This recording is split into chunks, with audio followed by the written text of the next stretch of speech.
ফের কেজরিওয়ালের বাসভবনে গেল দিল্লি পুলিশ, সঙ্গে ফরেন্সিক দল। আপ সাংসদ স্বাতীর অভিযোগের পরেই দিল্লি পুলিশ এবং ফরেন্সিক দল পৌঁছল মুখ্যমন্ত্রী অরবিন্দ কেজরিওয়ালের বাসভবনে।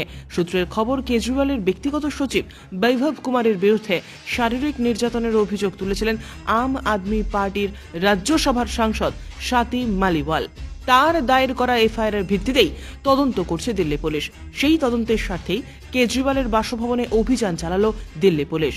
স্বাতীর দাবি, সোমবার কেজরিওয়ালের সঙ্গে দেখা করতে তার বাসভবনে গিয়েছিলেন তিনি। একটি ট্যাক্সি করে কেজরিওয়ালের বাসভবনে গিয়েছিলেন। সেই সময় তাকে শারীরিক নিগ্রহ করে বৈভব, এমনই অভিযোগ আপ সাংসদদের। ঘটনা প্রকাশ্যে আসার পর থেকেই শোরগোল পড়ে গিয়েছে রাজধানীতে। আর এই ঘটনায় দিল্লিতে বিক্ষোভ দেখিয়েছেন বিজেপির মহিলা মোর্চার কর্মীরা। তারা বিষয়টি নিয়ে অরবিন্দ কেজরিওয়ালের পদত্যাগ দাবি করেছেন। বিতর্ক যেন থামছেই না এই ঘটনায়। এমনিতেই চাপে অরবিন্দ কেজরিওয়াল, আবার নির্যাতন কাণ্ডেও এবার আরেকবার চাপে পড়ল তার দল। এবার অবশ্য বিরোধীরা অভিযোগ করেছেন তার দলের সদস্যরাই। ব্যুরো রিপোর্ট, উত্তরের প্রহরী।